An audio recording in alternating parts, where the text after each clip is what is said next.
Speaking of the Dolphins, right? Well, the Dolphins, I wanted to ask y'all this, and I'm glad you brought them up. What impact do you think OBJ actually has on the Dolphins this year? None. He- None. None. Nah. If I say that loosely, I say that loosely. I say that loosely. I say none to the extent of like we're not seeing old OBJ. People got to get that out of their head. We're not. We're not seeing 800-yard reception plus receiver OBJ. That's gone. It's dead and gone. It's not coming back. They have, and his best option to do that was with the Ravens last year, right? He's not going to see the amount of targets that he once saw. When you have guys like Waddle, when you have guys like Tyreek Hill, Tua is going to force feed Tyreek Hill the ball just like he's been doing. OBJ does not change that. He helps free up maybe Tyreek a little more just because his name still carries weight and people are still concerned about him. But uh, people got to stop with OBJ coming back to his old self. It's not happening. He's a great third piece. We can agree on that. He's a great third piece, but that's about it. Go ahead, Greg. Odell is still a really effective wide receiver in the NFL. He's not the guy of old, sure, but he's going to do very well there. There's His a reason numbers why he don't went there. support what you're saying. Why? Why don't you ask why? The reason why is because Lamar Jackson is not a precision passer in the short intermediate part of the field and does not use every blade of grass out there. That's the reason why.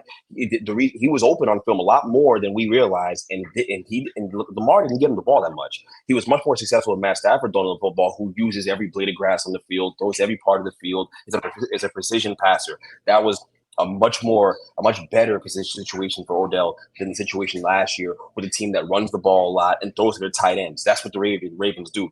I don't know what we thought was going to happen last year, and I love Lamar, but I don't. But my love for Lamar does not it has nothing to do with his ability to to be a precision passer. And we saw it in the playoffs last year. He is not a precision passer, so it was not a good marriage. Going to play with Tua is a brilliant idea because Tua is an accurate passer with those in anticipation. He's gonna literally take advantage of every single opening there is in the short and intermediate part of the field, and that's what Odell's gonna eat and slot.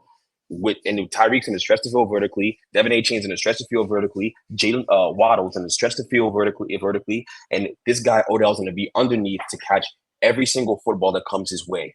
He's gonna be wide open so often. He's gonna get a bunch. He's gonna get some yak. He's not as explosive of a runner as he once was, but he's gonna kill in that offense. It's genius to go there. It was a brilliant move to go play for them because of the way the field is stretched out because they have speed everywhere. Every position they have speed, and then you have Odell there, who's a technician getting open against the opposing team's third best corner. Is brilliant to go there for him. So he's much more effective than people think he is at this point. And Tua being able to throw the ball in the middle of the field, you throw it anticipations, and it's going to throw him open a lot. So I love this move for Odell Beckham.